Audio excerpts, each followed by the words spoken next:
Hey everybody, welcome back to the channel. Thank you for tuning in. This week we're gonna have some fun. I'm actually gonna be doing some mods to the GTR. I know I talk about how I'm always gonna do it and it seems like I never do. Well, this week we're doing a mod and it's kind of a big one. We are actually installing some aftermarket fenders.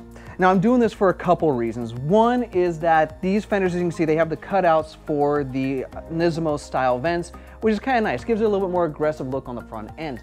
The other reason why I'm doing it is these fenders only weigh 4.3 pounds. Now I'm not 100% sure what these weigh. I will weigh them when we're done, but I'm pretty sure it should be a good weight savings because, as you know, this is a heavy car. Now, as you can see, I already have the car in the air. If you don't know how to jack up your car, I did show how to do that in my video on how to do an oil change. I'll leave a link for that in the description down below, as well as a banner right here.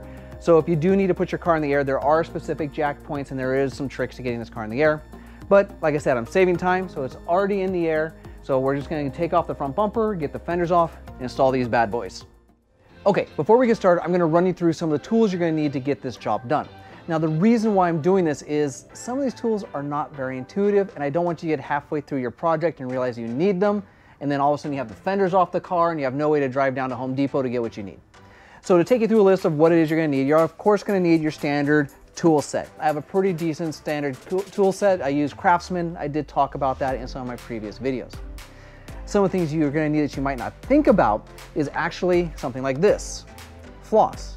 Now I know what you're thinking, floss? What do you need floss for? You're just taking off a fender. Well, the reason why you need the floss is the badges and the side vents on the stock fenders are held on with a double-sided sticky tape. Now there's two ways to get that off. One is to use a heat gun.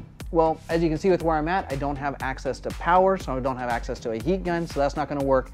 And plus, that always makes me nervous, because even if you heat up the tape to loosen it up, if you pull it off, it could still snap. We can actually use the floss here to just kind of wire it through the tape and get it off. So that's where you're gonna need some floss. The other thing you're gonna need is one of these. This is actually a Dremel tool. I picked this one up. This is actually a battery-powered one. I'm used to only having corded ones, but from what I hear, this one's supposed to be just as good. This is gonna be my first time using it, so I'll let you know how it goes. And I'll show you what this is for a little bit later. It's not what you think. And then of course, I typically like to have an impact wrench. It just makes it quicker and easier to get stuff off. So this is the stuff you're gonna need to do this job. It's not a huge amount of things, but like I said, with the floss and the Dremel tool, it's a couple of things you might not think about. And of course, if you are doing this job, I will have a link for all of this stuff in the description down below. So if this is a tool or an item you need, just click on that. It'll take you right to where you need to go and you can order it and it'll be delivered from Amazon. We're gonna get started with, of course, taking off the wheel. That's the first step for almost just about anything. After we're done taking off the wheel, we are gonna take off the front bumper, of course. And just so you know, you are gonna have to take off the side skirt because there's two bolts underneath it that hold the fender on, so that's gonna need to come off as well. This is gonna be a little bit more of a trick because there are clips holding it on and inevitably you're gonna end up breaking some. I really hope I don't, but if I do, they're probably easy clips to get at AutoZone and I will take a look at those when I pull off the side skirt. But let's just go ahead and get this whole thing apart.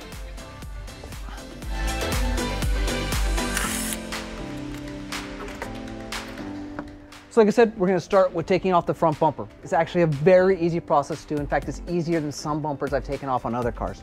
All there's a set of clips right here along the top that you remove. There's about 3 or 4 bolts on the under tray. It comes out with the under tray. And then you have to get past the fender liner here, and there's a bolt here and up in here, and the whole thing just slides right off as a piece.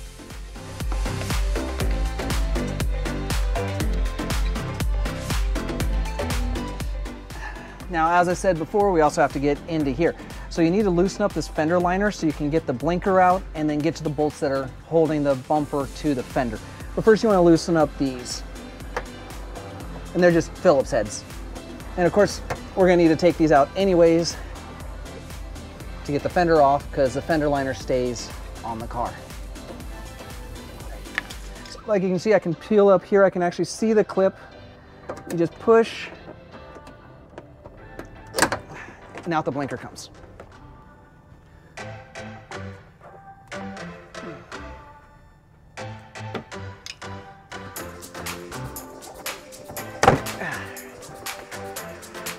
So as you probably cannot see, but I will let you know there are 2 10mm bolts, one right here and one right here that will disconnect the fender from the front bumper.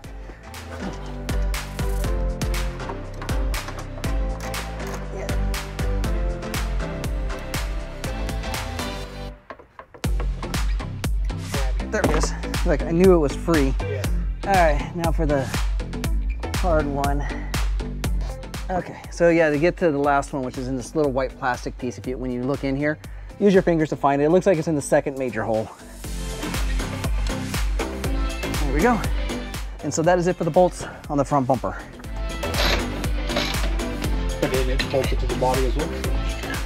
All right, so to save time, I took care of, there's just 4 bolts underneath that attach the under tray to the body. There's just a couple of rubber grommets. You pop them off, the bolts right underneath there, and this bumper should just come right on off. Oh, yeah. Yep. There it is. All right, now that we've got the front bumper and the wheel off, we're now gonna take off the side skirt. To take the side skirt off, that's really easy. All you have to do is there's a clip here, there's a clip in the back, and there's about 10 or 11 screws underneath, and it should just pop right off. Now, if you take the whole thing off, that's one thing, but you actually don't have to get the fender off.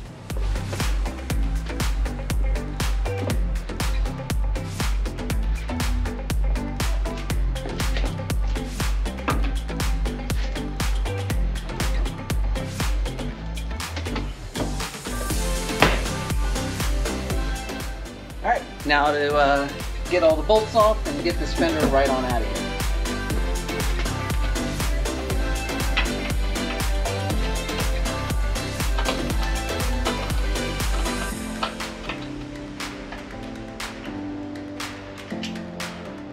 And then there's 2 behind the door here.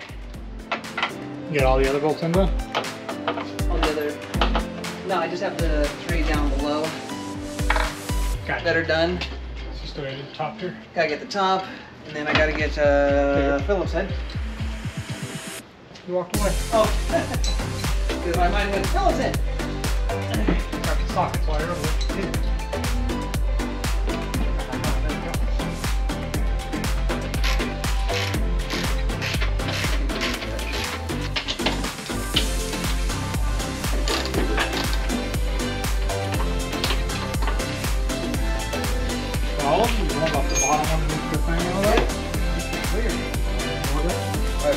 So just to let you know, when you're pulling this off, don't freak out. They did glue it to the body a little bit. You just have to kind of pull it and it'll break free.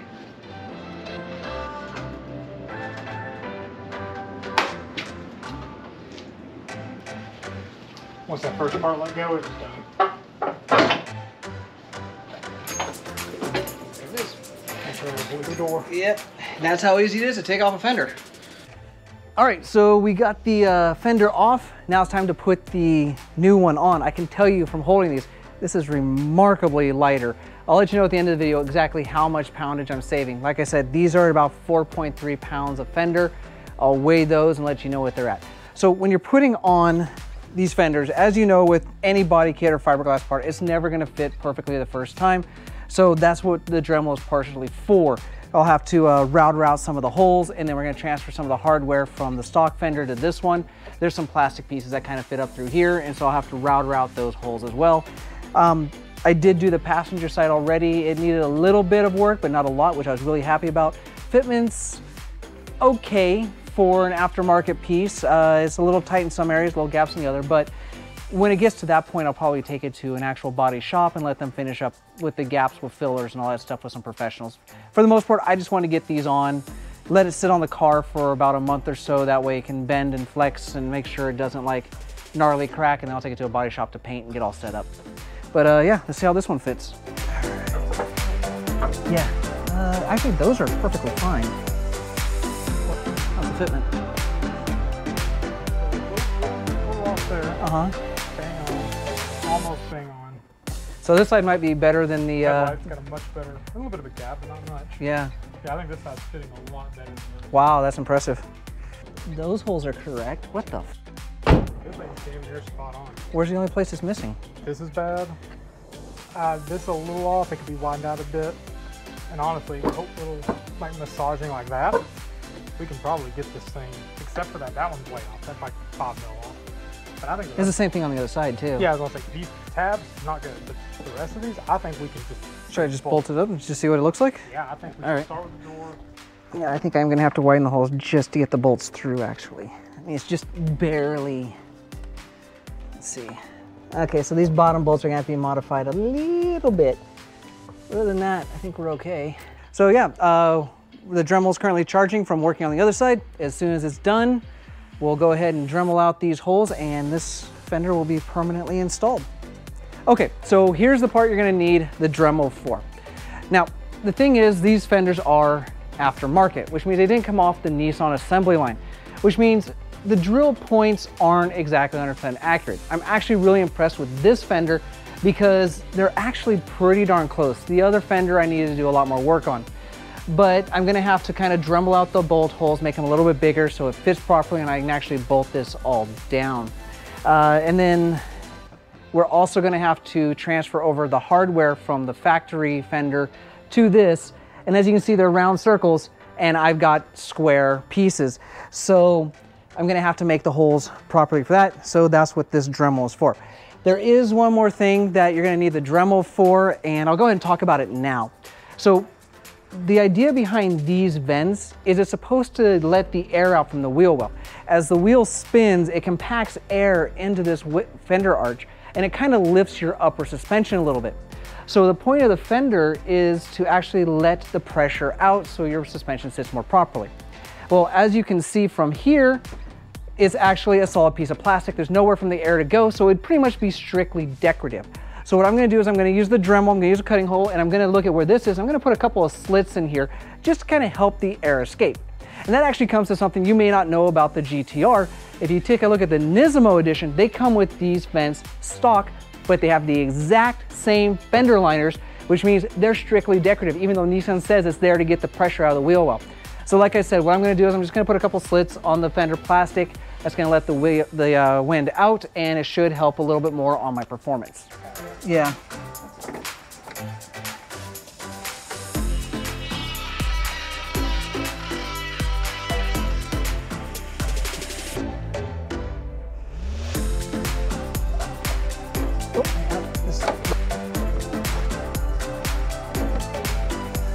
Are we looking up top? Am I gonna have to take this thing off again, or should we start locking down?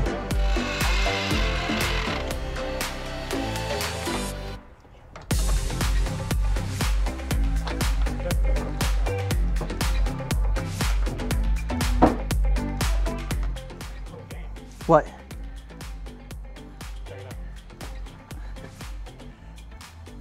Perfect, of course. Yeah. Just we have a little gap right here, but yeah.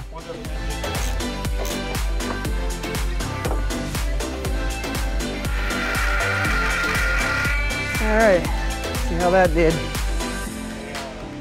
You know, he did a rebuild on the R35, putting the body of the 34 onto the drivetrain chassis interior.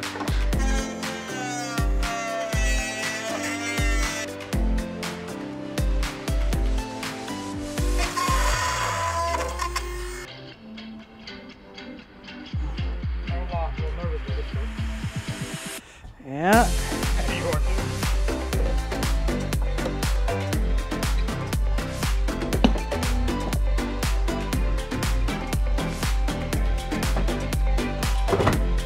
Okay. Under tray's good.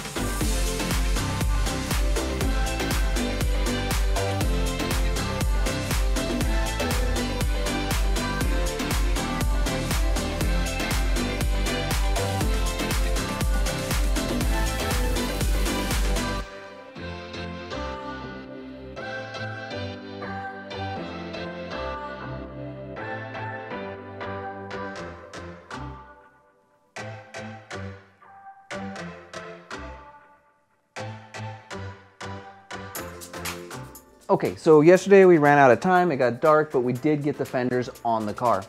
Today I'm gonna get the badging off of here and the vent off of here.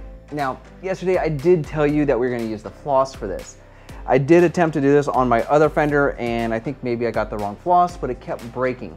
So we're gonna attempt to do the other technique, which is heat. Now, typically you'd wanna use a heat gun. I don't own one, so I'm gonna just use my wife's blow dryer. Like I said, I did do this on the other fender and it actually worked, so you can get away with this. I do also recommend having a sharp knife. You are going to be careful not to scratch the paint, but as you can start pulling these up from the heat, I found it was easier to kind of work a knife in there and start cutting the tape because these are just held on with double-sided sticky tape, and it made it much easier to get off. And of course, you're going to work slowly because you don't want to break this. I found it was easier to start from this side where the GTR logo is because there's only a thin strip of tape that runs along the top. As you get towards the back here, there's a whole bunch of tape, so that's why it's easier to start on this side.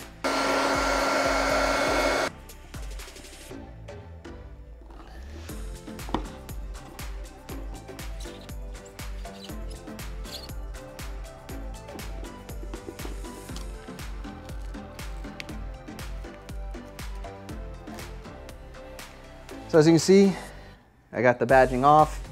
No damage to the badging, no damage to the paint underneath. I'm sure some of you, when you heard me talking about using a knife, probably cringed, but as you can see, it all came out with no damage. Now this is what I was talking about. See, there's a whole bunch of tape on this side and almost none over here, which is why I started on this side. Now I'm gonna attempt to get this one off. I got the other one off without a problem, but this is a much more delicate piece of plastic than this piece. So you're definitely gonna take your time on this one. On this one, I found it was easier to start from this side and work up, but that was just on the last piece. Each piece may be a little bit different.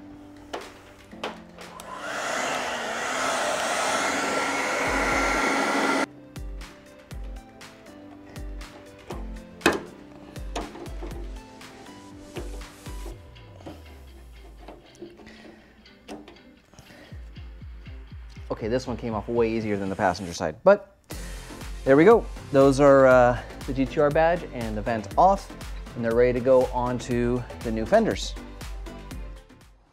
And there we go. The fenders are on the car. And I gotta admit, I'm pretty happy with the fitment given the fact that it's eBay China parts. Now I know what you might be thinking, how dare I put eBay Chinese parts on an R35 GTR? But I wanna let you know, this guy actually came recommended to me from other R35 owners that have ordered this guy's parts in the past. So he doesn't have a warehouse, or he's not just a junk manufacturer. He makes these individual to order based on what you need. And as you can see, it pays off. The fitment was actually very, very good. I didn't have to do very much work to get these to fit properly. Now, of course, when I did start the video, I said part of the reason why I was doing this was I wanted the weight savings. And boy, is there a weight savings. I can tell you that I have weighed out these fenders and they weigh only 4.3 pounds. When I weighed out the stock fenders, they're at about 10.7 pounds. So it is quite a bit of weight savings up front, so I'm very happy with that. Now you might be getting a little mad at me right now thinking, how dare I put unfinished pieces on an R35 GTR? But I wanna let you know I didn't paint these already for a reason. The reason why is I'm gonna drive around for about a month, and that way the car gets a chance to move and adjust. You know, this is LA, we got bumpy, horrible roads, and we do have that hot sun that's gonna bake these pieces. So I'd much rather know if there's gonna be any stress fractures, rubbing issues, or even warpage before I commit to paint. That way I don't have to paint it a second time. I hope you enjoyed this video. If you did, go hit that thumbs up button to let me know. It does help the channel out a lot. If you'd like to see more automotive, particularly GTR content in the future, go and subscribe to my channel. You can now follow me on all forms of social media, which include Instagram, Twitter, Facebook, and TikTok, and I'll leave links to all those in the description down below. If you'd like to support the channel, I do have the JD Archer shop. If you go to jdarcher.bigcartel.com, you can see a limited selection of hats, t-shirts, and hoodies I've designed, and there's 2 new designs on that site. One of them is the RB26 2 liters is for soda t-shirt, and the other is you will always get something from the road. Both those t-shirts are live, active, and for sale now. Also, if this is a job that you need to do, or you saw some tools in this video that you might want to add to your collection, if you go to the description down below, I have a link to all of those tools. So if you need them, just click on the link. It'll take you to Amazon and you can get exactly what you need. If you have any questions or you feel there's anything I've missed in this video and you're thinking about doing this project, go ahead and post in the comment section down below. I will respond to you. I thank you all for watching, and until next time, forget everything else, focus on the finish line.